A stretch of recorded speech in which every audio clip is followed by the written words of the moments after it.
Muy buenos días, bienvenidos nuevamente a un espacio increíble de ARL Alfa. Para nosotros es un gusto contar nuevamente con ustedes en estos espacios que hemos preparado para cada uno de ustedes. Hoy traemos un tema que seguramente ustedes ya saben que vamos a tratar, pero que con el invitado que traemos el día de hoy sabemos que vamos a lograr pues romper todos esos paradigmas que tenemos frente a lo que es la prevención del acoso. El tema de hoy, fronteras claras, prevención del acoso laboral. Nuestro invitado de hoy, David Zareski, yo creo que ya muchos lo conocen, nos ha acompañado en los espacios increíbles anteriores, pero yo sí quisiera ahondar un poquito más como en este tema profesional porque lo hemos visto en unos roles en los años anteriores que no hemos logrado profundizar en esa gran experticia y el por qué tenemos a David el día de hoy. David es psicólogo clínico y organizacional con una amplia experiencia en el acompañamiento de empresas y trabajadores en el tema de la salud, en todo lo que tiene que ver con riesgo psicosocial, salud mental. Entonces, por eso hoy lo quisimos invitar para que habláramos de este tema de acoso en todos sus aspectos, no solamente en el acoso laboral, sino en todos sus aspectos. David, qué gusto tenerte otra vez acá.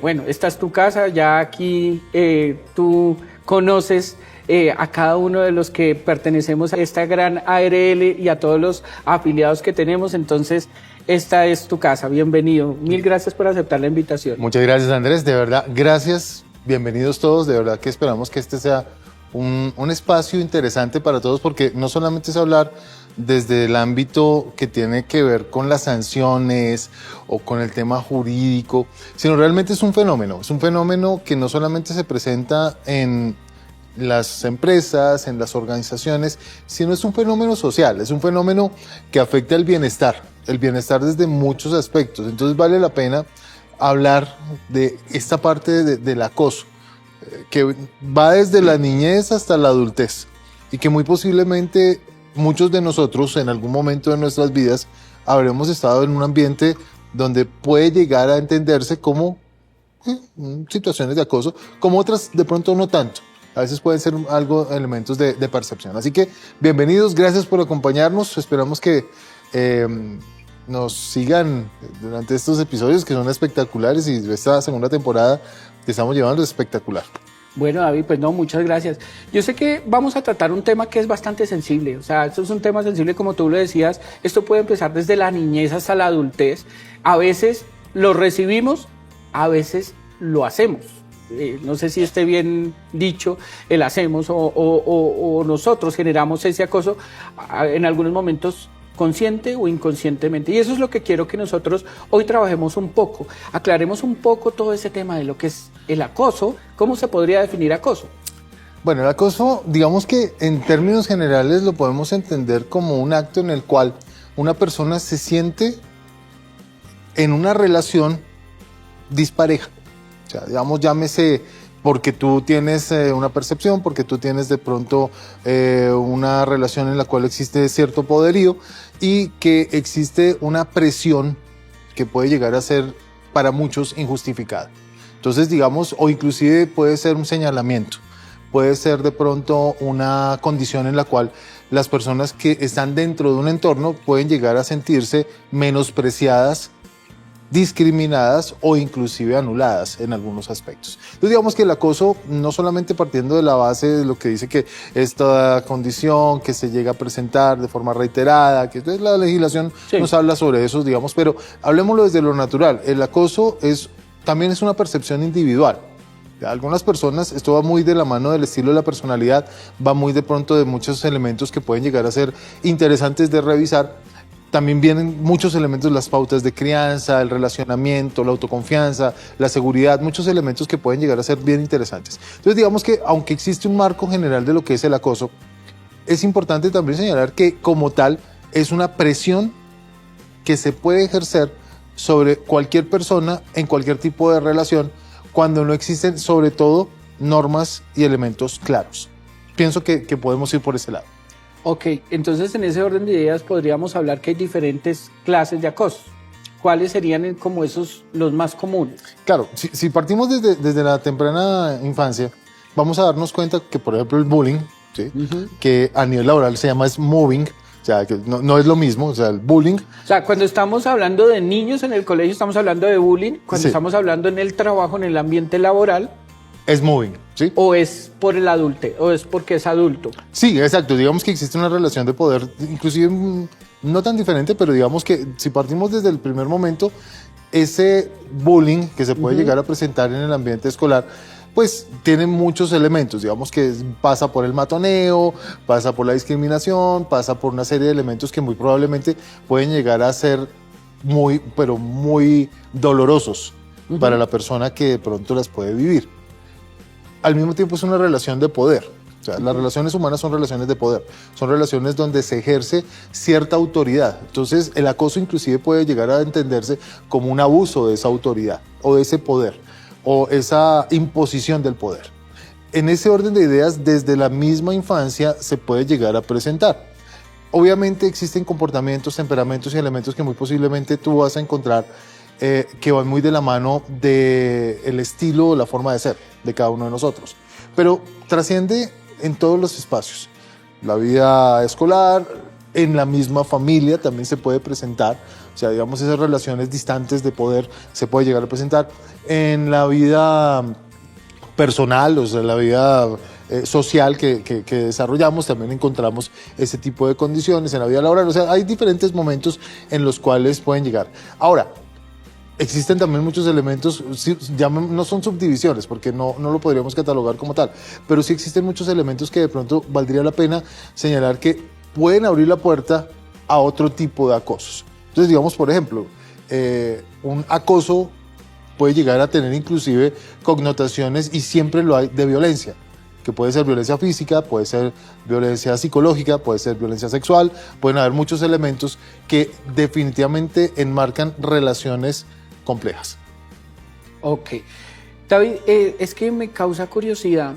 Nosotros desde pequeños, tú lo estás diciendo, pudimos haber recibido acoso. O sea, creo que y en nuestra época se manejaba diferente, ¿sí? Y entonces ahora empezamos a hacer como muchas comparaciones. Venga, ahora somos o más delicados o le estamos prestando más atención. Porque resulta que, yo me acuerdo, era uno de los que recibía, pero también daba mucho, hacía mucho bullying, como pues por el tema escolar.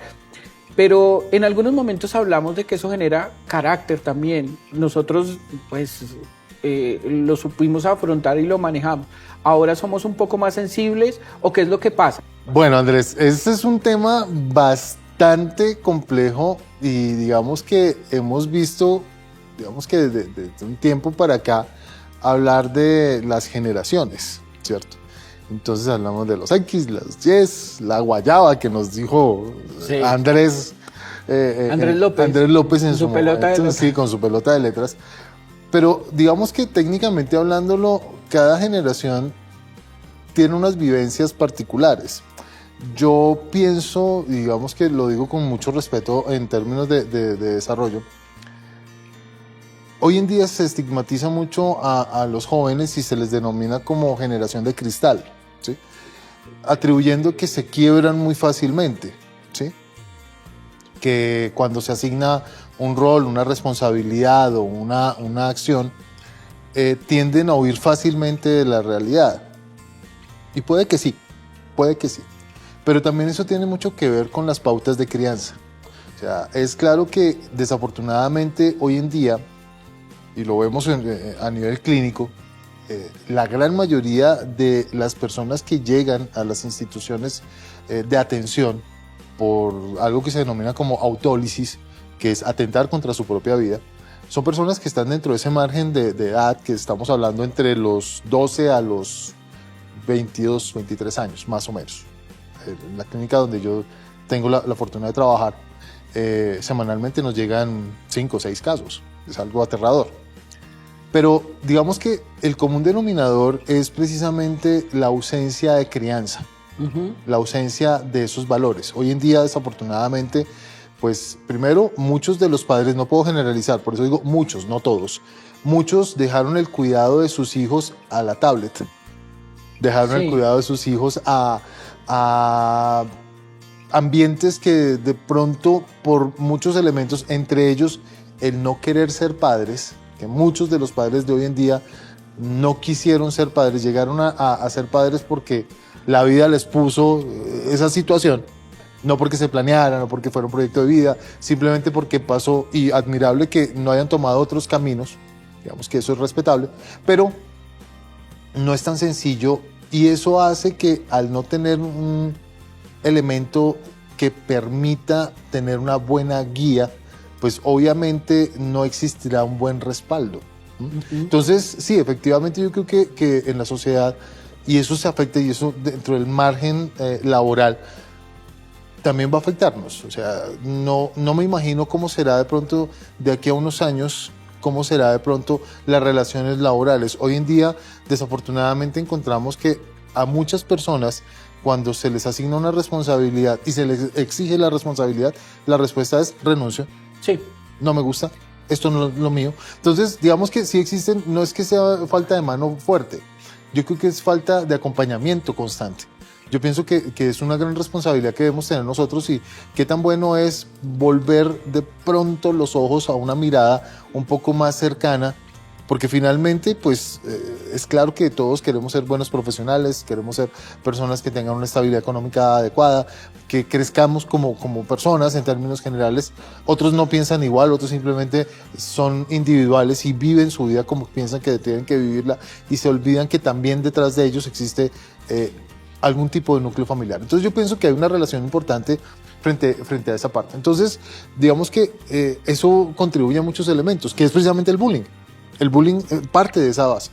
Las burlas, las críticas, los señalamientos afectan el autoestima. Y si tú no tienes una guía o alguien que te oriente o alguien que te respalde o alguien que te ayude a construir esa autoestima, pues va a ser muy difícil realmente. Entonces yo creo que sí es una gran responsabilidad, y aunque no lo creamos, si no lo intervenimos hoy en día, pues en algún momento, pues cuando esta persona llegue a un ambiente laboral, cuando llegue a un ambiente social, cuando llegue a la universidad, cuando llegue a la escuela, cuando llegue a cualquier lugar, pues posiblemente va a ser muy complicado, y ahí es donde se quiebra, porque no tiene esas bases, sí, básicamente.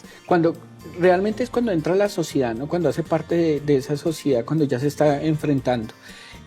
Pues mira que es muy interesante esto, porque acá empezamos a entender un poco qué es lo que está pasando con la sociedad en este momento, ¿sí? Y qué es lo que nos está pasando.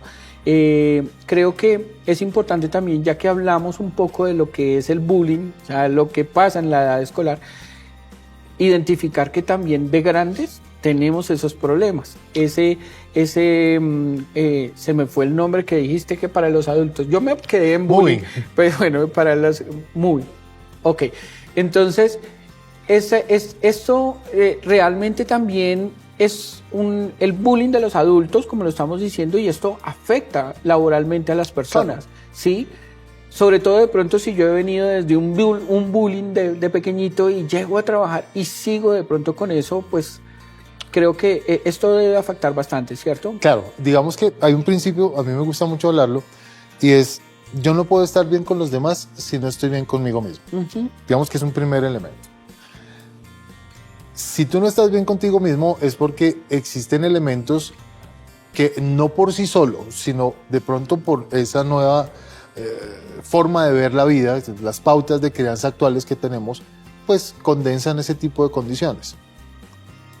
Esto, digamos que lo tengo desde una perspectiva de pronto un poco diferente a otros psicólogos, y es que no solamente las pautas de crianza son importantes hasta los 7 años, como lo dicen de pronto algunos autores, sino es de 0 hasta que la persona fallece. O sea, pero perdón, entonces me estás diciendo acá en este momento que uno puede seguir con pautas de crianza mucho más adelante, hasta la adolescencia. Claro. Sí, porque normalmente nos están hablando de las pautas de crianza normalmente hasta los 6, 7 años, y con esas bases ya pues tienes una estructura y tienes un carácter formado, pero ¿se pueden modificar? Claro, hay autores que dicen que los seres humanos somos seres inacabados.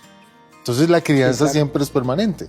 O sea, y la crianza se va de la mano del aprendizaje y de las experiencias que tienes. Entonces, si tus experiencias tempranas han sido molestas, que te han lastimado la autoestima, que no te fortalecen, que no hay reconocimiento, eso también es muy importante, el reconocimiento, pues obviamente va a hacer que la persona se sienta mal y cuando intente desarrollarse en otros ambientes, pues no va a ser tan sencillo, no va a haber seguridad, puede haber temor, puede haber... Y eso desafortunadamente se detecta muy fácilmente.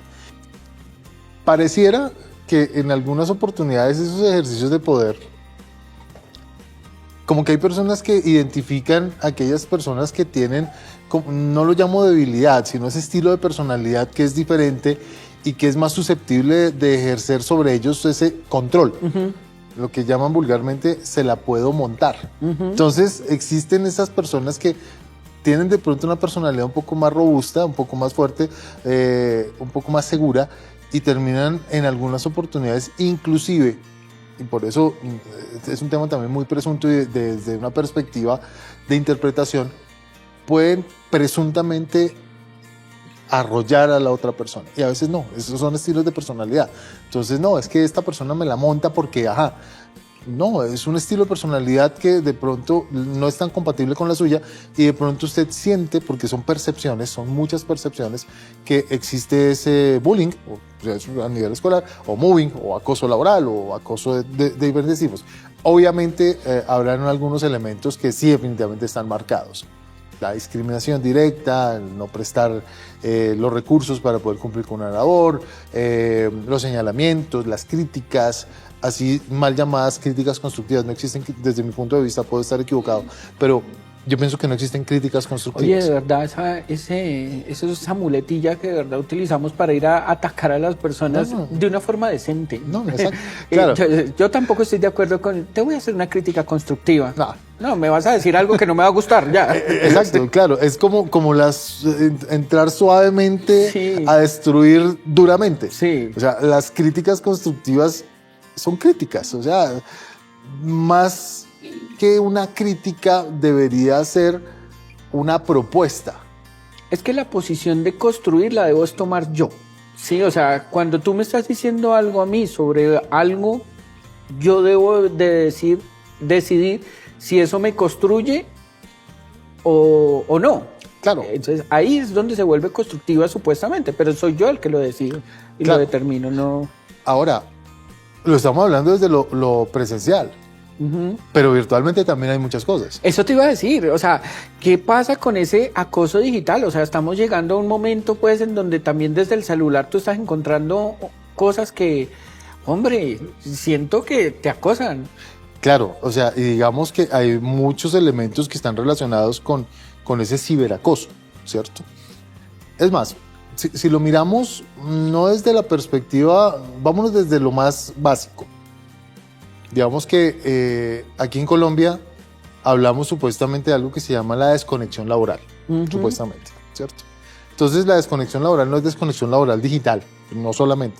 Porque no es que algunas personas, no, es que yo no recibo mensajes después de las 5 de la tarde, es que mi jefe no puede enviarme mensajes a tal hora.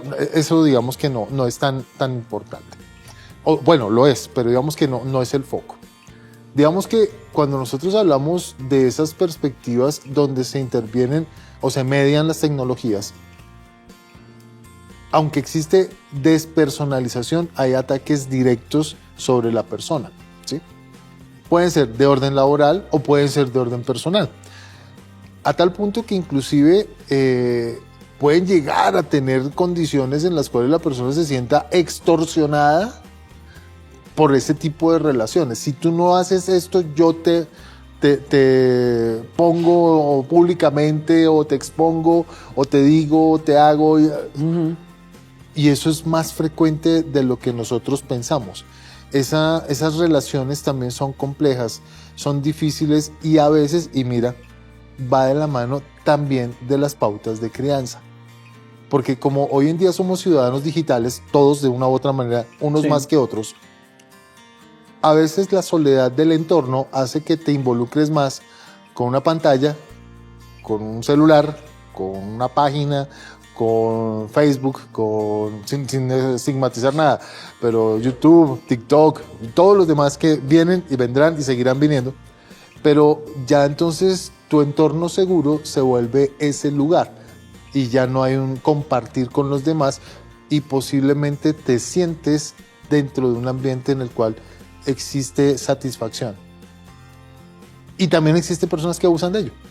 Lo detectan. Entonces existen condiciones donde las personas llegan y dicen, mire, tantas horas, tanto tiempo esta persona está en una pantalla o está en contacto con redes.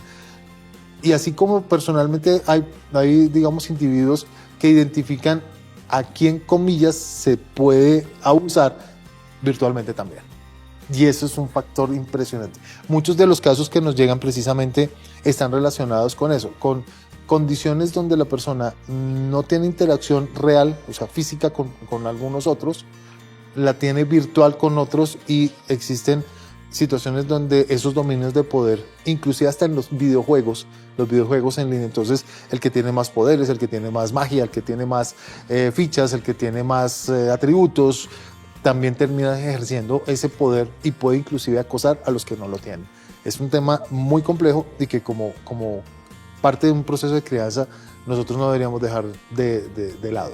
Es un tema muy extenso y que vale la pena que como padres de familia, como parte de una sociedad activa, deberíamos tenerlo muy presente. Excelente. Tú estás hablando de poder. Entonces dices poder y veo que hay una relación muy cercana entre el poder y el acoso, ¿cierto? Pero no podemos negar que en los temas laborales existen poderes. Entonces, ¿cómo hacer para que esos poderes a veces no crucen esa línea de pronto y se entienda como un acoso? Esas dinámicas del acoso a veces, y de pronto es una perspectiva que muchas personas llegan y piensan que solamente ocurren de jefes a subalternos. Uh-huh. Y claramente no. Son relaciones sociales entre personas. Entonces vamos a encontrar, por ejemplo, que sí, puede, no tradicionalmente, digamos que puede ser frecuente que un jefe o una persona que tiene un cargo superior, presuntamente, porque el término, y es muy importante también que lo señalemos dentro de las organizaciones, presuntamente, porque son actos presuntos, ejerce esas figuras de mal poder, llamémoslo así. Pero eso también se puede presentar entre homólogos. Sí, claro.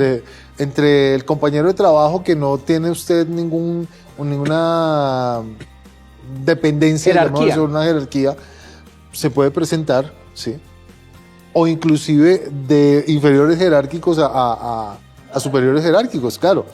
Algunos dirán, uy, pero ¿cómo así acosar al jefe? Pues eso es imposible, ¿no? Sí, eso a veces no lo logramos entender y pasa. Pasa y bastante, con comentarios que inclusive pueden llegar a ser nocivos para la imagen y la reputación de quien está siendo afectado. Es que es básicamente un tema reputacional, ¿sí? Entonces, no, pero es que sí, claro, cosas tan sencillas como, no, es que es ingeniero, no, todos los ingenieros son igual, y el jefe es ingeniero, ahí está dentro de la bolsa. Sí. No, es que es una persona que de pronto tiene una ideología de tal, todos los que piensan, digo, o sea, son cosas que inclusive, volvemos al cuento, hoy en día casi que cualquier comentario podría llegar a enmarcarse dentro de eso. Anteriormente, en el caso mío, no, que tú eres gordo, que tú eres calvo, que tú eres... Hace algunos años de pronto no tenía tanta relevancia, hoy en día tiene muchísima relevancia y habla precisamente de ese tipo de elementos. Yo pienso que ahí hay mucho que trabajar, pero si ese es el poder como tal, toda relación, independientemente de los cargos, siempre tendrá una interacción y siempre existirá, ojalá, llamémoslo una integración entre ambos.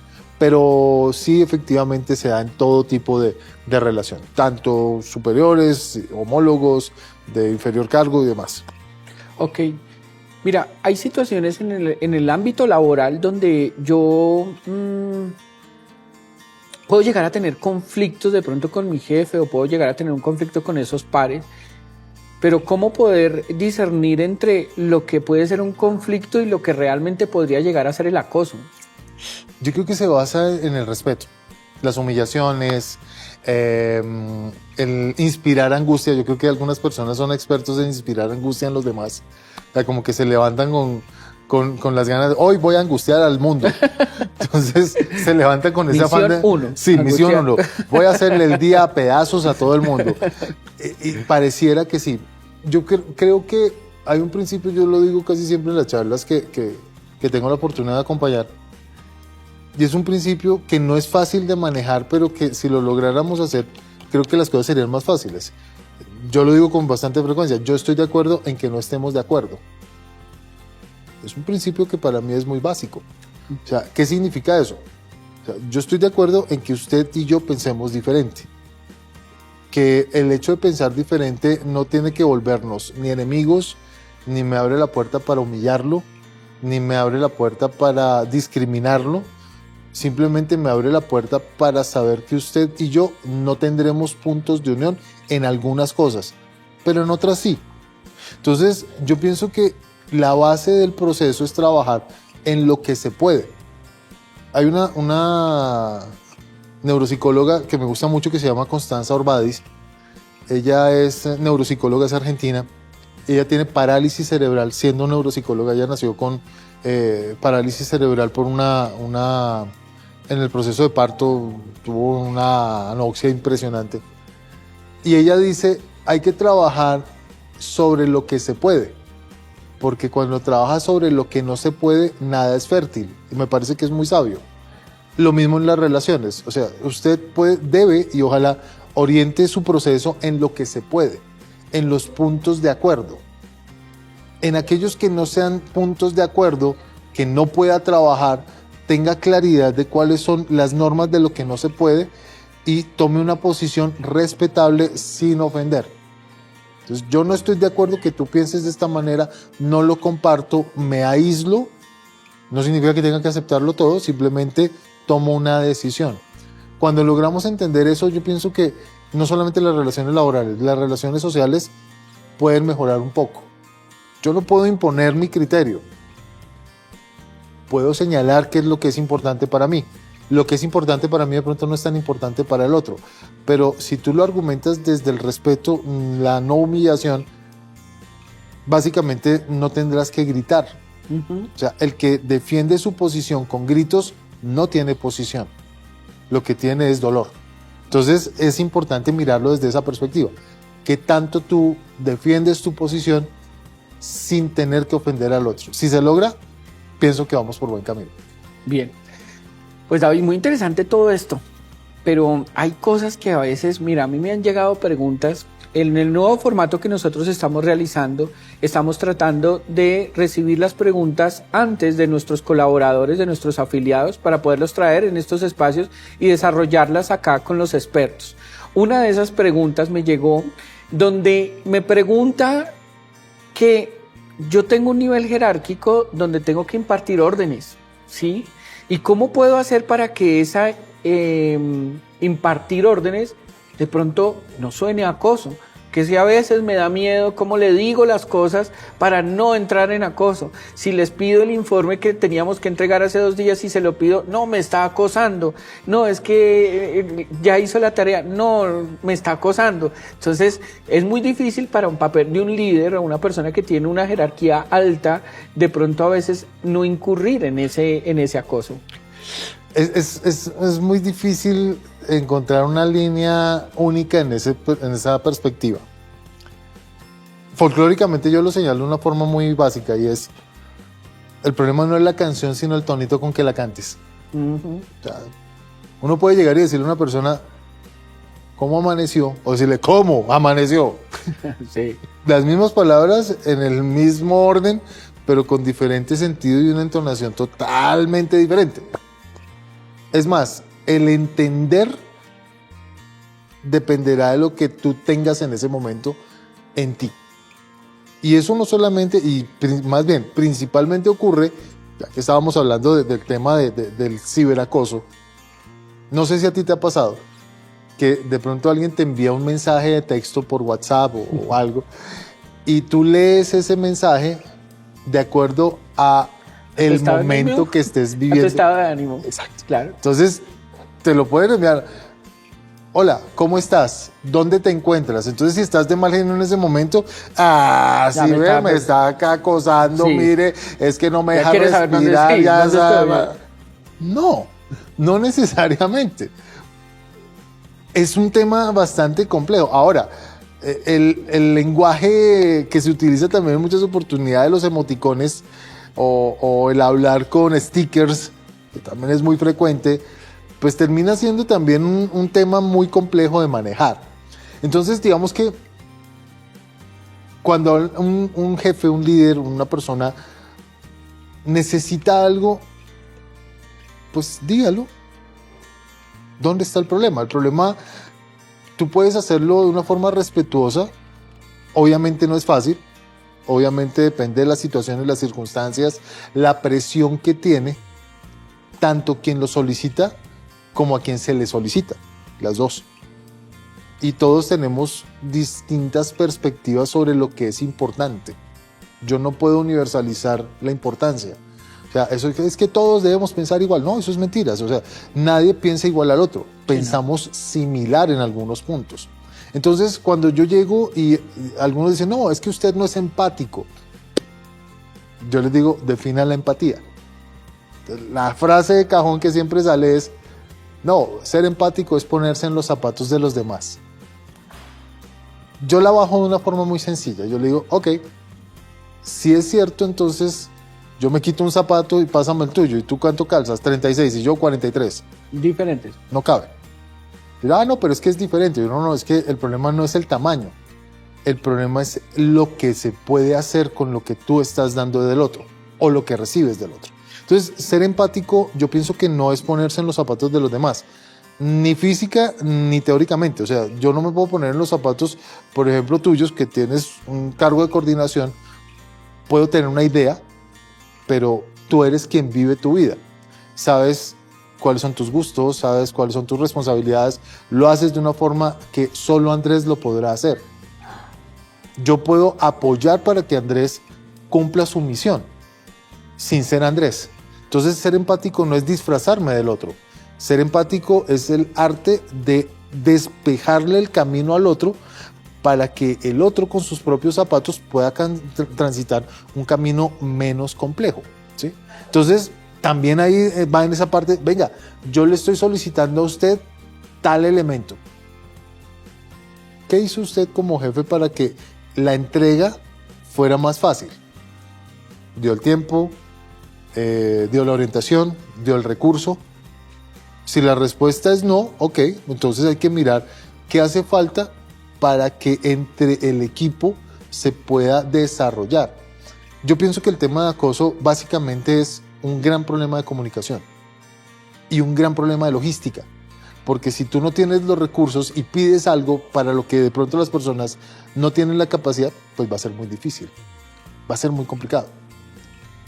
En pocas palabras podríamos estar hablando que digamos que esa forma en como lo estamos pidiendo, como lo estamos diciendo, el acompañarlo, por ejemplo, desde mi punto de vista de cómo lo necesito y lo quiero, sería la mejor forma. Es decir, tenemos que hacer un informe para tal momento donde es urgente porque yo lo debo entregar en la junta y lo debo revisar por lo menos con 3 días de anticipación, por consiguiente tienes tanto tiempo para hacerlo. Marcar los tiempos, marcar las necesidades, la importancia, es lo que podría permitir que esto funcione. Sí, claro, pero lo que pasa es que en muchas oportunidades nosotros damos por sentadas las cosas. Uh-huh. Entonces, hay un taller que yo a veces hago y les digo a las personas, pinten un gato. Entonces, si yo te digo, Andrés, pinta un gato, ¿tú qué pintarías? Gato. Un gato, ¿cierto? Entonces, ¿y cómo sería ese gato? Una bolita con unas orejitas triangulares y unos pelitos. Ok, perfecto. Y de pronto yo saco, no ese gato, sino saco es un gato hidráulico de esos de subir los carros. Ah, claro. Entonces, es que las cosas no son sino de la forma en que yo creo. Ese es tu gato, el mío es otro. Y ambos son gatos, ¿cierto? Entonces, vuelvo al cuento. A veces es un tema de comunicación, a veces no, es un problema de comunicación. Es claro que cuando a ti te entregan algo, y obvio, tú debes y puedes exigir que se cumplan lo que tú solicitas, por supuesto, de forma respetuosa, por supuesto, pero también es claro que si no hay la suficiente comunicación, es probable que lo que te entreguen no te va a satisfacer. Y obviamente, si a mí me entregan algo que no me satisface, yo lo puedo criticar o lo voy a criticar. Y en esa crítica puede entrar el acoso. Ah, pero es que mira, no es la primera, pero. Entonces empieza a generarse esa relación tensa de poder porque desde el principio pudo haber errores. Entonces, yo pienso que nadie actúa de mala fe en términos generales, no tendría por qué ser. Pero sí creo que es muy importante que nosotros como parte de los equipos de trabajo, y equipo de trabajo no es la empresa, equipo de trabajo es la familia, es la sociedad, es el barrio, es el colegio, es la universidad, todos somos equipos de trabajo. En cada uno de ellos, yo creo que la mejor forma de prevenir el acoso, sea el que sea, es conocer necesidades, expectativas y recursos. Esos tres elementos. ¿Qué necesita? ¿Cuál es su expectativa de lo que usted necesita y qué recursos tiene para poderlo desarrollar? Si logramos integrar esos tres elementos, posiblemente podemos mejorar las condiciones de acoso. Posiblemente. No hay una fórmula mágica. No la hay, no la habrá y posiblemente alguien puede no estar de acuerdo. Sí. Totalmente. Bien. David, una pregunta. O sea, ¿nosotros podemos hablar de acoso solamente con una conducta o esto tiene que ser repetitivo? O sea, para que se consolide el acoso, ¿puede ser un solo momento o tiene que ser repetitivo? Esa es una pregunta muy difícil de responder porque es que Por eso la hice. la legislación nos dice, no, toda conducta reiterada, repetida, ¿qué tal? Entonces, sí, digamos si lo miramos, yo quiero, sin ser abogado, aquí me meto abogado del diablo, pero si miramos lo que dice la legislación en el tema laboral, y ahora que se metió el tema de acoso sexual también, esas no son leyes laborales.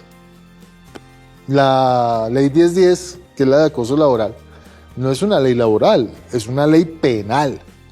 O sea, si tú miras lo que hay dentro de esa ley, por ejemplo, la discriminación es un delito penal, el maltrato es un delito penal, o sea, sí, todo lo que está ahí son elementos penales. Pero saquémoslo de esa órbita por el momento. Dice que debe ser una conducta reiterada, ¿cierto? Entonces, si es una conducta y persistente, ¿qué significa reiterado? Que ocurre varias veces, persistente. Con frecuencia. Sí. Con frecuencia. Entonces, si eso es cierto, y uno de los elementos es, por ejemplo, el maltrato físico, que hay por ahí lo dice, ¿cierto? ¿Cuántas veces un jefe o un subalterno o un homólogo le puede pegar una cachetada a un compañero de trabajo? No, pues se supone que ninguna. Ninguna, ¿cierto? Entonces, ojo, hay cosas que no tienen que ser reiteradas. Hay situaciones que definitivamente inclusive trascienden el concepto de presunto acoso. Hay condiciones que son disciplinarias y algunas serán penales. Si alguien en mi entorno me empuja, me agrede, me golpea, pues no es un problema laboral, es un problema legal desde lo penal. Si mi jefe me empujó, me pegó o algo pasó, yo no solamente puedo llegar y decir, hey, esto es un tema laboral, sino fácilmente puedo irme a la Fiscalía General de la Nación y en la Fiscalía General de la Nación elevo la denuncia y es un tema penal. Entonces, digamos que no necesariamente tiene que ser cuántas veces, sino las características de lo que pasa, la gravedad de lo que sucede. Ahora, la misma legislación llega y nos dice, no, es que hay unos elementos que son atenuantes, entonces los atenuantes son que no, que la persona pida disculpas, que sean situaciones excepcionales, sí, pero al mismo tiempo digamos que ojalá, y todo tiene que ver con el tema de comunicación, con el tema de buen trato, con el tema de relaciones interpersonales sanas, todo debería estar dentro de ese margen y ese marco en el cual, independientemente que sea una o 1000 veces, ojalá nunca sean 1000, pero tampoco ojalá que sea una. Hay que evitarlos. Y es ahí donde entra algo muy importante que se llama Comité de Convivencia Laboral. O sea, ese equipo de personas que no está destinada para... O sea, no es un juez. Es más, no se debe activar solamente cuando existan casos. el comité de convivencia laboral dice, no, es que se reúnen cada 3 meses. No, se reúnen cada 3 meses para mirar qué se hizo en esos 3 meses. A veces cometemos ese error, no, es que se reúnen una vez cada 3 meses. No es para que se reúnen cada 3 meses. Se reúnen para mirar qué hicieron durante esa gestión. ¿Qué es lo que pudieron haber desarrollado? ¿Cómo lo están desarrollando? ¿Cuáles son las pautas de prevención que se hacen? Es un equipo fenomenal. Sí. David, estás hablando sobre los comités de convivencia y sí me gustaría de pronto ahondar un poco. Los comités de convivencia se han vuelto un tema de responder a un tema legal y no le estamos dando la importancia que realmente tienen los comités. Y tú lo estabas tocando ahorita. Un comité de convivencia al interior de la empresa es un ente regulador, es un ente controlador, no, es un ente de equilibrio. Es un ente que no lo deberíamos de tomar como lo tengo que cumplir, sino cuánto beneficio puedo sacar de él, cuánto puedo yo aprovechar, tener ese organismo al interior de mi organización. Total, es más, a veces yo quiero mucho los comités de convivencia, bueno, todos los grupos que hay dentro de las organizaciones, el COPAS, el comité de emergencias, pero particularmente el comité de convivencia me parece que tiene un rol y una función tan importante, pero al mismo tiempo tan desconocida.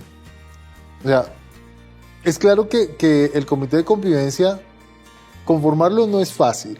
Sí. Porque algunas personas piensan que es el grupo que señala, que no sé, que califica. Primero que todo, no lo hace. O sea, el comité de convivencia laboral nunca define si hay o no acoso.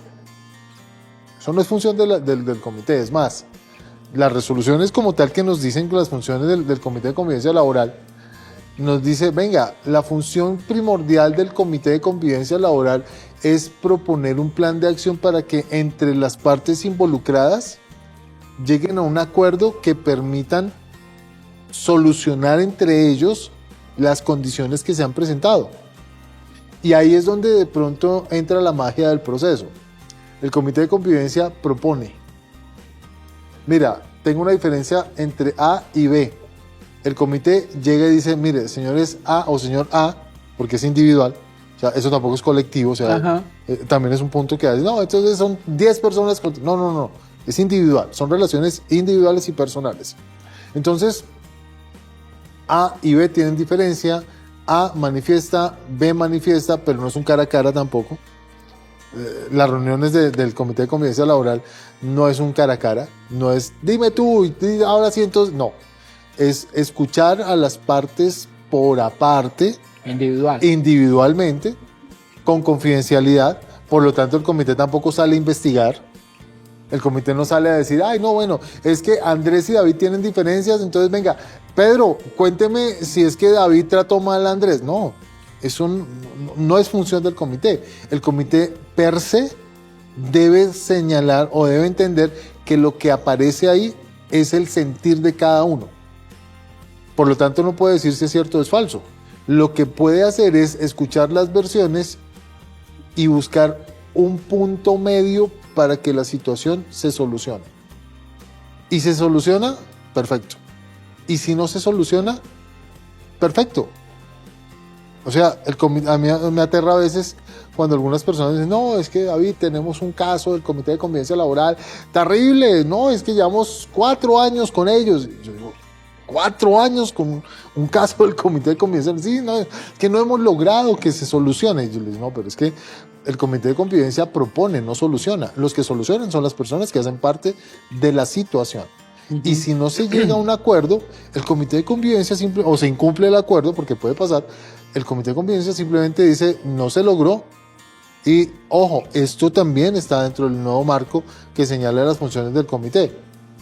Es obligación del comité de convivencia laboral decirle a las partes involucradas, venga, no se logró, usted puede acudir a otros entes, en este caso, Ministerio del Trabajo, Procuraduría General de la Nación, si es del sector público, Fiscalía General de la Nación, a otro ente. Centros de conciliación. Centros de conciliación, donde usted quiera. Ojo, si usted como comité de convivencia no lo hace, está incurriendo en una falla de lo que debe hacer. Pero el comité, miren, el comité no solamente debería ser ese grupo de personas que recibe esas situaciones conflictivas. El comité de convivencia debería ser el comité que se encargue de tener estrategias para que el relacionamiento dentro de la organización sea lo mejor posible. O sea, no debería ser un comité reactivo, sino un comité preventivo. Por lo tanto, por ejemplo, yo sé que muchas de nuestras organizaciones en este momento han aplicado o van a aplicar la batería de riesgos psicosociales, que es un instrumento muy bueno. Gloria Villalobos, una persona que admiro, quiero muchísimo y respeto profundamente, hizo un muy buen trabajo con la batería. Pero a veces la batería, cuando se presenta en una empresa, se le presenta al gerente, de pronto al de seguridad y salud en el trabajo, pero rara vez he visto al presidente del Comité de Convivencia Laboral dentro de una sustentación de la batería de riesgos psicosociales. Rara vez. Y del COPAS menos. Sí, porque es que lo entendemos como tú estás diciendo, más reactivo, más como, miremos a ver qué está pasando y miremos a ver cómo lo solucionamos, pero no estamos haciendo un tema de prevención desde ahí. Claro, entonces si está el presidente o la presidenta del comité y escucha que en tal área, en tales actividades, en tales perfiles, hay un relacionamiento crítico, el Comité de Convivencia Laboral debería proponer un plan de acción para que no se materialice en una situación conflictiva. Es mucho mejor, o sea, como dice el dicho popular, es mejor prevenir que curar. Entonces, si el comité conoce, yo a veces digo, venga, señores comité, usted ya miró la batería de riesgos psicosociales donde está involucrado A y B. No, yo sé que individualmente no lo puedo hacer porque pues es violar la historia clínica, a menos de que sea un psicólogo, un médico con licencia, bueno, toda esa parte que la tenemos clara, pero usted ya estudió la realidad de su organización frente a eso. Si la respuesta es no, pues estamos por un camino más difícil. Pero si es, sí, claro, mire, yo ya miré y esto, hice estas acciones, fomenté estos procesos, cambié los procesos, porque es que el acoso, y esto lo digo con toda la tranquilidad del mundo, el acoso no se previene con capacitaciones. O sea, las capacitaciones son muy buenas, pero realmente se deberían abordar desde cambios estructurales. Tenemos una tendencia desde la prevención, desde a todo solucionarlo con capacitaciones. Todo, no solo en tema de salud mental, en todo tendemos a planes de trabajo que tú ves, es capacitación de. No tiene sentido. Entonces, cuando ya capacité a entonces el riesgo continúa, porque yo ya había capacitado y se me fue, entonces tengo que volver a capacitar. Claro. No lo ataco desde la fuente como debería ser el inicial. Pero digamos que me parece muy importante que nosotros le demos claridad a la gente sobre lo que es el comité, sobre todo a las empresas, que lo entiendan, que lo vean como un recurso, como tú lo estabas diciendo, no reactivo, sino más de prevención, que en realidad eso es lo que nosotros desde la ARL también estamos buscando, que todos los entes que pertenecen, yo sé que para una empresa a veces es complejo y de pronto si estamos hablando de una empresa pequeña, decir, mira, tienes que tener un comité de emergencia, tienes que tener un comité de convivencia, tienes que tener un comité de seguridad y salud en el trabajo, COPAS, el comité paritario, pues tener todos esos, entonces ¿a qué horas trabaja la gente? No, pero es que realmente si empezamos a abordar todos estos frentes desde la prevención cada uno, porque cada uno es la misma cosa, o sea, digamos que estamos hablando sobre lo mismo, estamos aportándole más a los trabajadores y estamos haciendo que sea más productiva la empresa.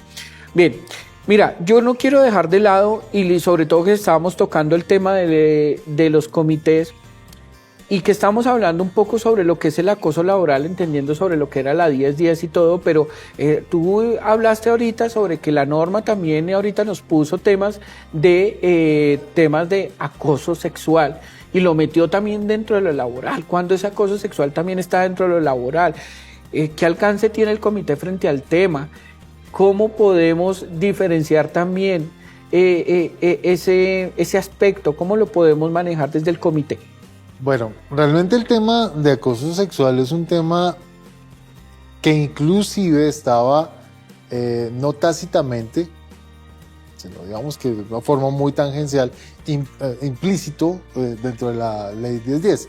Lo que pasa es que el gobierno nacional en el año pasado pues logró sacar una nueva legislación frente al tema y abordó el tema de acoso sexual dentro de las organizaciones, dentro de la vida laboral. Es un tema bastante complejo porque efectivamente hay muchos elementos y muchas condiciones, muchos sesgos que van de la mano de la cultura, ¿sí? De entrar a mirar cuándo es o no un tema de acoso sexual. Estamos hablando de un relacionamiento donde tú agredes, no necesariamente desde la perspectiva física, o sea, no necesariamente desde un tocamiento o de un acercamiento o de una caricia, no, también con las palabras, con el interpretar el doble sentido. Las miradas nomás. O sea, claro, todo eso. La crítica de, por ejemplo, que va muy de la mano con uno de los derechos fundamentales, que es el del desarrollo de la libre personalidad. Entonces, el caballero, la señorita que utiliza ciertas prendas de vestir que pueden llegar a ser o no más llamativas para... Entonces, también hay muchos elementos que ponen en jaque la función del comité. No, es que y me pasó en alguna oportunidad en un comité donde efectivamente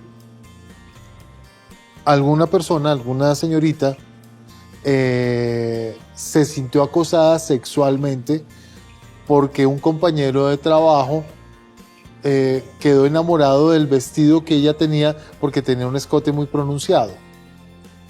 Entonces ella se sintió agredida porque el muchacho, su compañero, pues miraba su busto y ella se sentía incómoda, por supuesto, y eso no es una situación cómoda. Y entonces venía la perspectiva del que en teoría era el agresor, el presunto agresor. Decía, pero es que no es culpa mía, porque es que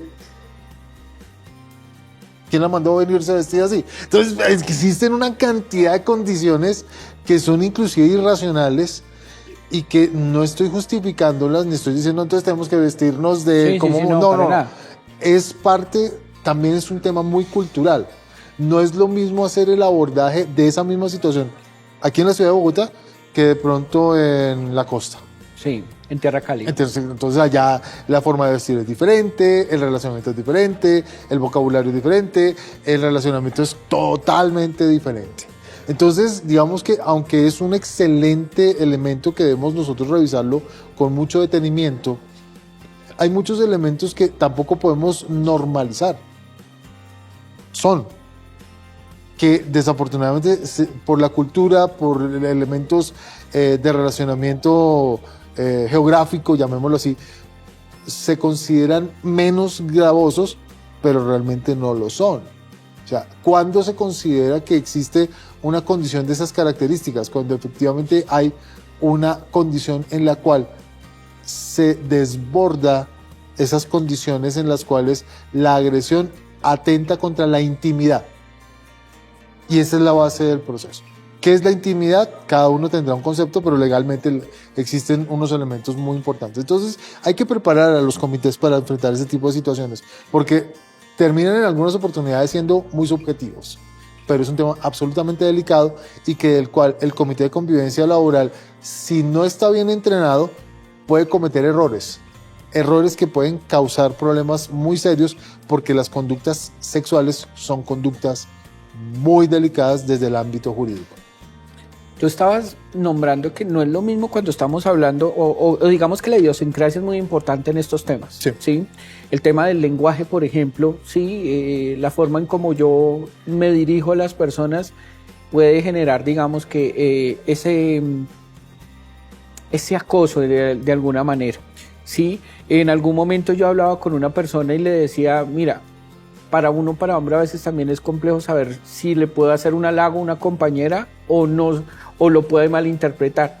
Y jocosamente algunos decían, Es diferente si una persona, si Brad Pitt te dice a ti qué linda estás, así te lo dice el señor, el indigente que está en la calle. Entonces, el indigente me está acosando, Brad Pitt me está coqueteando. Ajá. Entonces, ¿cómo poder manejar ese tema ahí? Es muy complicado y va dentro de los contextos. Lo que pasa es que si no podemos naturalizar el daño. O sea, es algo que pienso que no podríamos nosotros tampoco inclinar la balanza. Es algo muy, muy común de cuál es la diferencia entre el halago entre alguien de poder y alguien que no lo tenga. Finalmente puede haber daño en ambos, ¿cierto? Entonces, digamos que en el relacionamiento y en esa parte, yo pienso que establecer políticas claras, ¿sí? No lo vayamos, digamos, solamente miremoslo desde el tema del acoso sexual. Miremos, por ejemplo, el tema de los chistes, los comentarios, los apodos, muchas cosas que para algunos, ay, pero usted se molesta por eso, pues algunos lo tomarán de una forma diferente al otro, pero no hay que naturalizar el daño, hay que evitar el daño, hay que evitarlo. Ah, es que yo soy así, es que a mí me gusta halagar a las mujeres. Ahora, no solamente a las mujeres, hay mujeres que halagan también a los hombres, sí, puede ser, claro. Esto es en ambas vías, pero sí yo pienso que naturalizar el daño es abrir una puerta que innecesariamente se puede complicar. Entonces yo pienso que dentro de las normas de convivencia tenemos que tener normas claras, aspectos claros y absolutamente transparentes en el proceso. Ahí es donde las áreas de gestión humana, junto a las áreas de bienestar, junto a las áreas de seguridad en el trabajo, debemos alinearnos y tomar políticas claras que nos permitan tener objetivos y elementos que inclusive, de acuerdo a la nueva legislación, deben estar consignados dentro del reglamento interno de trabajo. Eso hace parte de algo columnar, porque es una conducta penal. Entonces yo no puedo suavizarla, decir, ay, no, eso es porque es así. No, es una conducta que puede inclusive meter en problemas y desafortunadamente hay algo que las empresas deben tener muy presente. Si no intervienen, se vuelven cómplices. Entonces vuelve a ser un tema muy complejo. O sea, empieza pequeño, pero puede terminar de un tamaño impresionante. Bueno, yo creo que aquí es muy importante el tema de la comunicación y tener las reglas claras y el respeto, que yo creo que es lo más importante. Es muy normal que en el trabajo nosotros hagamos esos chistes constantes, esas burlas constantes por la forma de vestir, por la forma de hablar, por lo que comes, por cómo haces tu trabajo, por lo cuadriculado o no cuadriculado en tus tareas. Y eso se te está volviendo de pronto muy cotidiano. Y tú empiezas a sentir de pronto que te molesta, pero no digo nada para no generar inconformidad. Y eso empieza a traer consecuencias. Eso, y a veces no lo escalan a los comités. Sí, y mira que tarde o temprano la olla revienta. Sí. O sea, digamos que yo creo que a nadie le gusta que le critiquen. Ni su forma de pensar. Así sea constructivo. Así sea constructiva, efectivamente. A ninguno de nosotros, y podemos tener cierto nivel de tolerancia, ¿cierto? Pero en algún momento, como decía una gran amiga, los que somos ya viejitos, esta frase la entenderán. Dice, tarde o temprano tu televisor será un Philips. O sea, tarde o temprano las cosas revientan. Cuando reiteradamente una persona se le reconoce por sus características físicas o por alguna condición de algo que no es convencional, pues la persona puede tomarlo bien, 1, 2, 3, 15, 30, 60, X número de veces. Pero pueden existir muchos factores, entre ellos personales, que ese día no tenía la santa voluntad de aguantarse el comentario. Entonces toda la vida le dijeron gordito, toda la vida le dijeron morenito, toda la vida le dijeron bajita, toda la vida le dijeron lo que sea. Y ese día algo pasó, peleó en la casa, tiene una deuda, algo personal. Y ese día no es el día para, y estalla, ¡pah! es el acúmulo de muchas condiciones. Entonces vamos a encontrar muy probablemente elementos. Vuelvo y repito, ¿para qué hacerle el día más complicado a los demás? No, yo pienso que no son comentarios inocentes. En teoría lo son, pero finalmente generan mucho dolor. Entonces, esa naturalidad o esa naturalizar el daño, que es a lo que me refiero, no debería ser la constante. No podría serlo. Lo ideal es, bueno, sí, tratar a las personas lo más cordial posible, lo más adecuado posible, pero obviamente también es un reto, porque algunos dirán, ay, entonces me quedo callado, no puedo decir nada. ¿Qué problema si llego a hacer un comentario porque me puedo meter en un lío? No, o sea, ni tanto que queme el santo, ni poco que no lo alumbre, pero con ciertos elementos, entendiendo que lo que tú digas puede causar algo, un efecto, siempre lo causa en las demás personas. ¿Ese efecto cómo lo puedo identificar? O sea, ¿cómo puedo identificar que efectivamente una persona se viene guardando cosas? ¿Cómo poder ayudarle a esas personas que están recibiendo esa clase de acoso? ¿Cómo podemos hacer para identificar y apoyar? Hay dos perspectivas. No el más deprimido o el más aislado es el que más sufre, ni el más alegre es el que más goza. En temas, hace unos años la OMS sacó una campaña que es la prevención del estigma de la salud mental. Y hay una parte, digamos, que se nos señala que hay muchas personas que tú las ves muy alegres, felices, son los más colaboradores. Como el payaso. No estoy diciendo Sí. la realidad del payaso del circo, pues. Correcto. Que termina uno asombrosamente entendiendo que no es cierto. Algunos, y digamos que aquí no quiero estigmatizar a nadie, ni mucho menos. Inclusive hay condiciones biológicas que están asociadas a este tipo de formas de actuar. Creo que todos conocimos al señor Robin Williams, el actor, que uno diría, wow, una persona pero tan alegre, tan dadivosa, tan divertida, y termina contagiando, además contagiaba mucho con su... Claro, exacto, una persona que una explosión anímica impresionante y le sacaba chiste a todo y todo el asunto, y finalmente terminó pues acabando con su existencia. Pero curiosamente no fue por un tema, o sea, fue por una condición biológica. La depresión no es solamente falta de abrazos, hay condiciones biológicas, hay personas, y eso también es importante señalarlo, qué tan juiciosos somos nosotros con el cuidado o el determinar cuáles son los verdaderos estados de salud. Exámenes médicos, como por ejemplo, una persona que tenga problemas de azúcar es una persona que puede fácilmente ser depresiva. Una persona que tiene problemas a nivel de tiroides puede ser una persona depresiva, o puede ser una persona que tiene comportamientos complejos, una persona que tenga problemas suprarrenales. O sea, todo lo biológico puede generar situaciones, que fue el caso de Robin Williams, por ejemplo.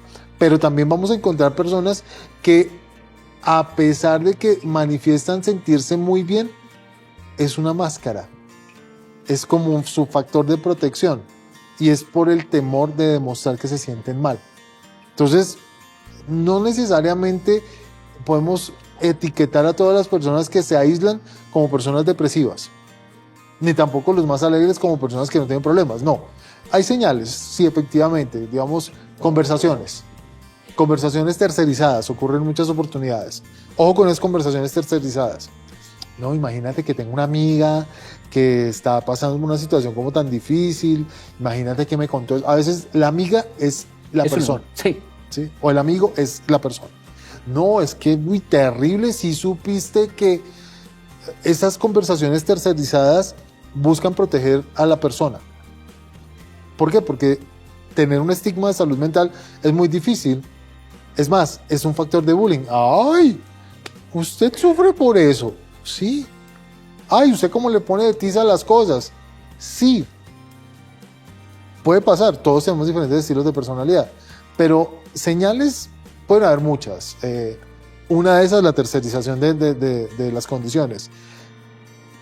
cambios comportamentales sobre condiciones habituales. Entonces, aquella persona que anteriormente salía siempre en grupo a almorzar con el equipo de trabajo y ahora no quiero, no estoy, no, también es una señal.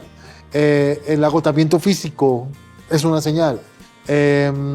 Los cambios de estilos de vida en muchos aspectos son señales que vale la pena. ¿Qué hacer cuando ocurre eso? Pues como personas ser solidarios, como individuos ser conscientes de que todos necesitamos intervenir. Ahora, esta es una pregunta que yo siempre le hago a las personas. ¿Cada cuánto vamos al médico? En teoría, una vez al año. Al odontólogo, en teoría, al menos 2 veces al año. ¿Y al psicólogo? ¿Cuándo se va al psicólogo? La gente no, yo para qué voy a ir al psicólogo, eso para qué, eso no sirve para nada. Eso no estoy loco. Yo no estoy loco, pensando que los psicólogos no atendemos locos, sí, ni los psiquiatras, ¿no? La locura es un concepto muy diferente en muchos aspectos. Pero qué tan positivo es que tú vayas y hagas algo que se llama catarsis. Y la catarsis no se hace con un amigo, no se hace con alguien de confianza, porque siempre te da una opinión que va a ser sesgada. Debes hacerlo con alguien que sea neutral, alguien que te permita llegar a que reflexiones. Es más, nadie te va a solucionar nada. El psicólogo no te va a solucionar nada. Te dará puntos de vista neutrales para que tú tomes decisiones. Y eso también tiene que ver con el acoso. Ay, es que yo no sé qué hacer, es que me siento mal por eso, siento que me están acosando, bla, bla, bla. Verbalícelo, manifiéstelo, tenga una posición, una escucha de una persona neutral que te permita también tomar decisiones y tú tomas decisiones para tomar las riendas. Y eso también es comunicación. Todo esto afecta claramente la creatividad, la productividad, ¿cierto? Esto, por eso digamos que es importante que logremos identificar todo esto con nuestros compañeros porque nos va a afectar la creatividad y la productividad. Claro. Cuéntame, todo esto ¿cómo podría afectar la reputación organizacional? ¿Cómo lo ves? Dramáticamente. O sea, una organización que se caracterice por ese tipo de condiciones, por más bien que te paguen, tú no vas a querer estar ahí. Hay personas que llegan y dicen, no, yo preferiría que me pagaran menos, pero me trataran mejor. Por más buen salario que tú tengas o mejor posición que tengas, si tú no te sientes cómodo en el lugar donde estás, sí, tarde o temprano te irás. Es más, hay un indicador muy interesante que realmente es un parámetro que a veces no nos damos cuenta. Si cuando tú llegas a tu oficina o estás en tus tiempos libres, lo primero que haces es prender el computador y en vez de entrar a, no sé, a tu correo electrónico, lo que tengas que hacer, lo primero que haces es entrar a una página buscadora de empleos, es un indicador bastante crítico que te está diciendo, tu mismo ser te está diciendo, lárgate de acá. ¿Para dónde me voy? Si uno está cómodo en el lugar donde está, pues no tiene esa necesidad, ¿cierto? Es un indicador de reflexión. Si tú lo estás haciendo, puede que no sea culpa ni tuya ni de todo, ni del otro, sino de un conjunto entre los dos. O sea, ¿qué está pasando para que eso ocurra? Y obviamente yo siempre he insistido que no existen buenas organizaciones, existen buenas personas que vuelven buenas las organizaciones. Entonces, dicen, no, es que entré a trabajar en tal empresa, wow, qué maravilla, es una gran empresa. ¿Por qué? Porque te dan buen salario, tienes primas, bonos, bonificaciones. Sí, pero te tratan mal. Las empresas no son buenas, las hacemos buenas las personas. Entonces, claro, si hay un ambiente hostil, si hay un ambiente de crítica, de acoso, de señalamiento, de todo eso tan nocivo, pues termina siendo un factor detonante que en algún momento va a llegar a generarnos grandes problemas que afectan la productividad, la reputación, las condiciones. Es más, la reputación es un factor que se cobra muy fuerte. Si tú sales de una organización y sales triste con la organización, tú tienes en este momento una persona que va a hacer una publicidad terrible sobre lo que es tu organización. No, algunas veces salimos de las organizaciones por 1000 motivos, pero que ojalá quien salga no sea tu enemigo. Ojalá. Se tendrán que tomar decisiones, sí, pero decisiones respetuosas, porque es que también extralaboralmente puede haber acoso. Entonces, usted va a trabajar en esa empresa, uy, ni se le ocurra pasar una hoja de vida allá porque allá lo único que usted va a encontrar, no. De pronto usted sale de la organización y usted trabaja allá, sí, yo salí allá, pero ¿y cómo le fue? No, pues es un lugar bueno para trabajar. Qué bueno escuchar eso al menos, ese agradecimiento. Y eso depende también de las características de comunicación, el estilo de liderazgo, la cultura, las oportunidades, todo eso hace parte del proceso. Bien. David, vamos a revisar un poco algunas de las preguntas que nos enviaron también nuestros afiliados, y una tenía que ver si se puede hablar de trauma laboral como tal a causa de los acosos. Claro, o sea, hay personas que finalmente terminan, ven al jefe y les da taquicardia, o al compañero de trabajo y se sienten como que se indisponen. Se indisponen, ¿no? Ay, qué pereza, ya llegó. Sí, claro. Pueden existir elementos que van desde la percepción y que generan aberración al estar ahí. Entonces, son personas que finalmente podemos, porque a todos nos puede llegar a ocurrir, que ante una situación de esas características, inclusive el estado de salud puede dañarse. Entonces, la persona se puede colocar taquicárdica, puede sudar frío, le puede dar diarrea, puede pasar una cantidad de cosas. Sí, puede pasar. Efectivamente es una condición. Si eso llega a ocurrir, complicado el asunto, porque ya salta a una condición física que termina siendo también algo que puede llegar a ser incapacitante. Es más, puede llegar a ser calificado como un tema laboral, de origen laboral, una enfermedad que puede llegar a estar relacionado con el estrés ocupacional. No, es que yo llego allá y me pongo mal, se me sube la tensión y hay muchos factores. Claro, por supuesto, puede llegar a ocurrir. Ahí es donde tenemos que generar políticas no solo de bienestar, sino políticas de más que de dar cosas, de integrar cosas. Un concepto difícil de entender es el de bienestar. Y yo creo que bienestar no es entregar cosas. Bienestar no es estar bien. Bienestar es tener la capacidad de evaluar cuáles son los recursos que tienes, cuáles son las expectativas de las personas y cómo los estás entregando. Esos tres conforman el bienestar. David, yo creo que hemos hablado de temas muy interesantes y yo creo que esto nos da para que hagamos como 5 capítulos, pero desafortunadamente no nos va a alcanzar el tiempo. Entonces creo que vayamos cerrando un poco y hablemos un poco sobre ese tema organizacional y cómo podemos ver que las empresas pueden estar avanzando frente a esto, cuál sería el mejor camino para que las empresas pudieran estar abordando este tema del acoso en todos sus aspectos. Es que realmente a veces entendemos que desde lo laboral solo tenemos que ponerle atención o el ojo a lo que es el acoso laboral y ahora con la obligatoriedad al acoso sexual, pero de ahí nos quedamos. Hombre, a ver, yo pienso que esto tiene que trascender el cumplimiento normativo. Esto no es, y lo digo con todo el cariño del mundo, esto no es un estándar. O sea, esto no es una lista de chequeo. Esto debe ser asumido como parte de una cultura organizacional. Entonces, cuando nosotros involucramos a las empresas en verdaderas culturas, entendiendo que la cultura, formar cultura es lo más difícil que hay. O sea, a mí me sorprende mucho que las empresas llegan y dicen, no, vamos a hacer una transformación cultural y nos vamos a tomar 1 mes, 2 meses.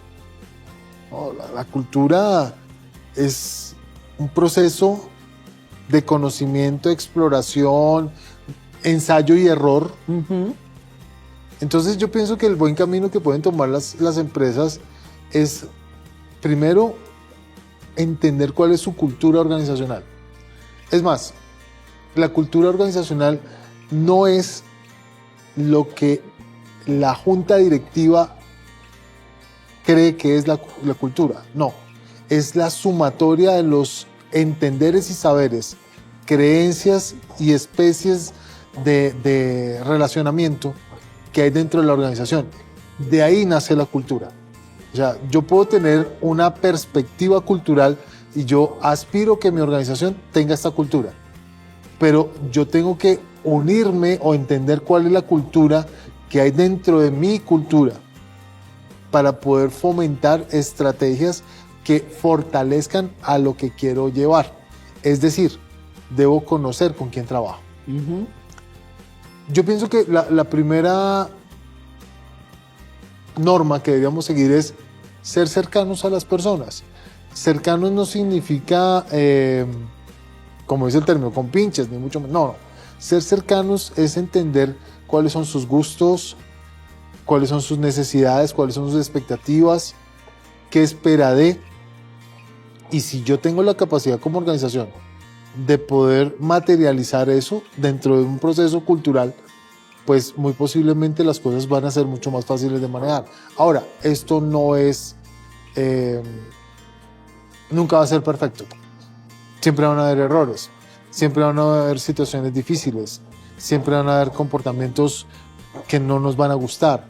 Y es parte del proceso, parte de un proceso de entender. Pero yo creo que las organizaciones van por buen camino cuando le dedican tiempo a las personas. Hay una frase que me gusta mucho: duro con los problemas, suave con las personas. Suena muy bonito, no es tan fácil, Sí. pero por ahí podemos tener un buen camino.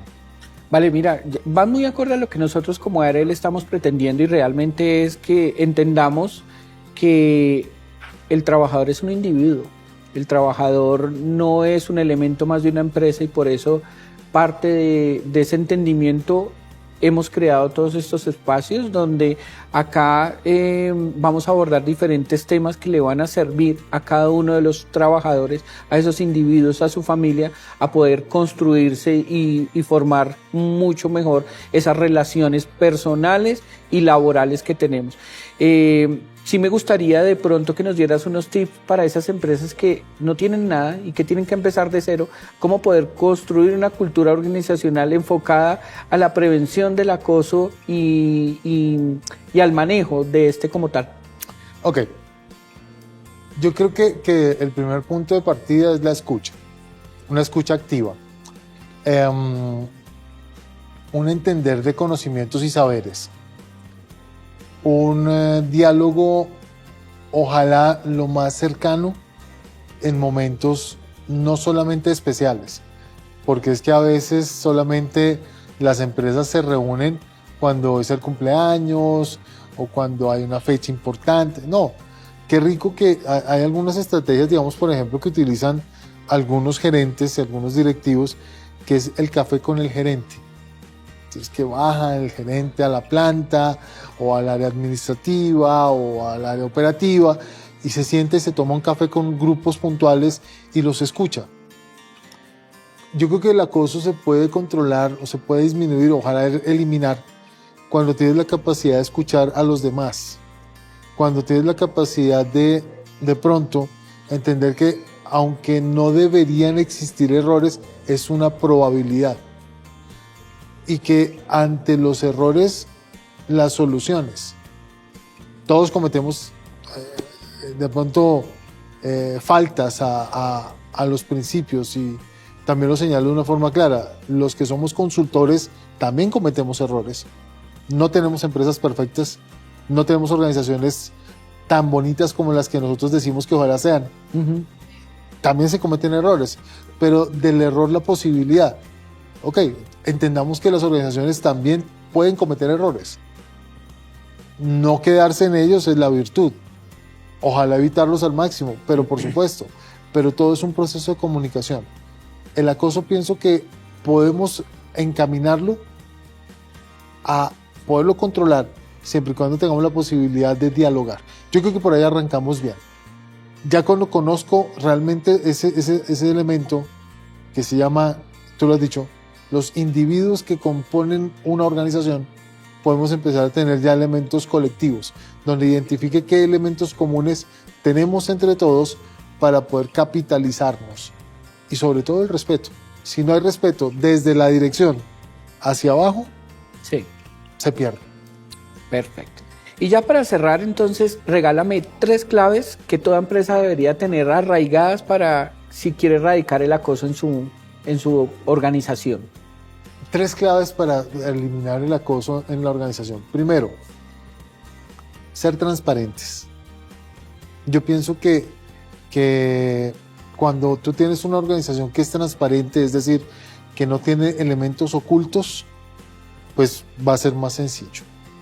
2, yo pienso que debemos actuar en coherencia.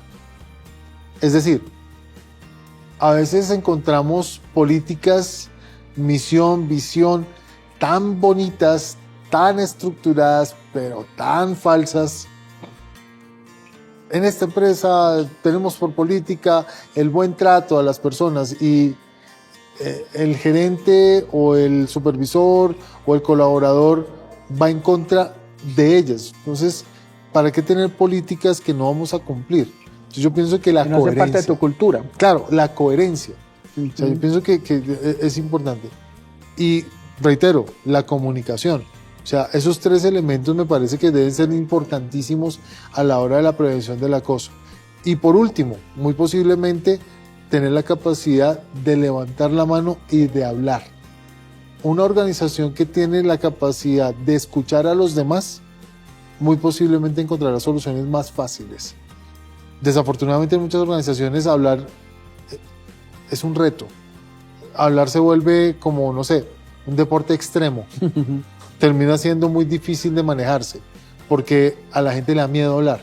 Si a ti te da miedo hablar y comunicarte, pues posiblemente vas a quedarte en un lugar en el cual te vas a sentir presionado y vas a sentir que no estás en el lugar adecuado, que no estás en el lugar indicado, que no estás en el ambiente que deberías estar, porque posiblemente te vas a sentir aislado de todo aquello. Entonces, importantísimos esos elementos. Bueno, los invito entonces en este momento para que podamos diligenciar la encuesta de satisfacción. Recuerden que esta encuesta nos va a permitir entender un poco más qué quisieran ver en nuestros próximos capítulos y de la misma manera saber que se encuentran súper conectados. Por último, David, y ya para cerrar, sí me gustaría que miráramos, porque ya nos diste unos consejos para la empresa, pero ahora me parece importante también que tomemos unos consejos para los trabajadores. ¿Cómo debo afrontar ese tema del acoso dentro del trabajo? Ya dijiste uno, como dice un presentador muy famoso, no se quede callado, denuncie. Sí. Uno es eso, no se quede callado, denuncie, exponga sus situaciones. ¿Qué otros consejos nos podrías dar para las personas? Muy bien, no presuma, asegúrese. Es que yo creo que no. Directo, a la fuente con respeto, pero directo. Es que yo pensé que usted me caía mal. No, venga, con un café, siéntese con la persona. A veces los grandes problemas se solucionan con pequeñas tazas de café. Siéntese con la persona, hable, no contrapuntee en el habla, porque también hay unos tiempos de comunicación. Deje que la persona hable. Tome atenta nota de lo que escuche y cuando la otra persona termine de hablar, argumente desde lo que para usted es, haciendo claridad de que es su punto de vista. Pues repito ahí, puede que usted no esté de acuerdo con lo que escuche, pero al menos tiene claridad. Entonces, no presuma, garantice. Y también tengamos presente algo. En estos días, en un taller que hicimos, de esas frases que de pronto identifiquen o te sientas identificado, alguien decía, esta no es la vida real, es solo trabajo. Es decir, no tomemos tan a pecho las cosas. O sea, a veces inclusive el perfeccionismo, el ser tan, no sé, intentar llevar las cosas tan exactas, tanto, es bueno, pero también todo en exceso puede ser complejo. Entonces, hombre, sin decir que te invito a que falles o que cometas errores, pero también es importante equilibres entre lo posible y lo real. Eso también ayuda mucho. Entonces yo pienso que son elementos en los cuales también tú puedes involucrarte. Es tu decisión principalmente. Creería que no es algo difícil si tú quieres hacerlo. Tú creas tu realidad de acuerdo a lo que tú crees en tu mente. Si tú crees que la situación es inmanejable, lo volviste inmanejable. Pero si tú crees que hay una posibilidad, que se puede mejorar, que puedes intervenir, tenlo por seguro que lo vas a poder hacer. ¿Puede que se demore algo? Sí. Puede que no sea tan sencillo, es probable. Pero tener la voluntad de, yo creo que es algo muy importante. Eso se resume en dialogar permanentemente.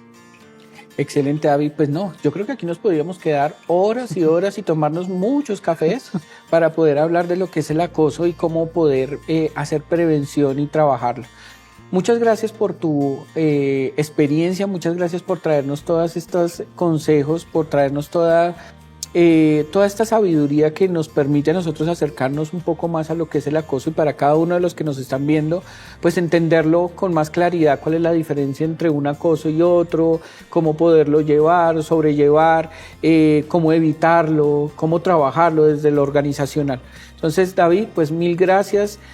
Para mí es un honor estar acá contigo y poder compartir este espacio, pues por lo que tú significas para todo el tema de seguridad y salud en el trabajo, pues es un gran referente, y para nosotros es un gusto tenerte acá y poder compartir este espacio. Muchas gracias por aceptar la invitación. Andrés, a ti muchas gracias, a Alfa Seguros, a la ARL que nos abre este espacio, a las personas que nos acompañan durante estos episodios.